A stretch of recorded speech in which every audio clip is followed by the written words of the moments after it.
nuk jemi duke kërkuar lirim për të burgosurin politik Erion Veliaj, sepse kjo nuk është çështja jonë, sepse në Shqipëri nuk ka të burgosur politik, dhe sepse sa do e dhimbshme të jetë mungesa e tij, sa do e padrejtë të na duket ne, ne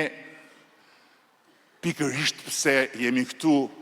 për të bërë histori dhe për t'i lënë fëmijëve tanë një Shqipëri tjetër, kemi vetëm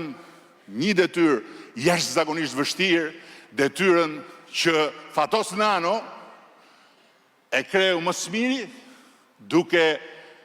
jo vetëm përballuar burgun dhe duke dalë me dorën e shtrirë ndaj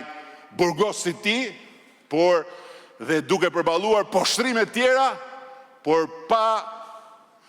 lëshuar asnjëherë, pa i hapur asnjëherë portat detit të socialistëve për ta përmbytur Shqipërinë nga e para,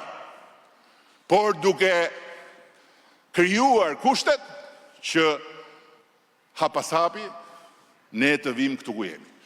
Ne jemi sot në një udhkryq, jo Partia Socialiste, Shqipëria.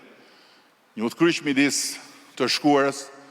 dhe të ardhmes, fiks sot, midis Shqipërisë që kemi pasur për kaq shumë vite dhe Shqipërisë që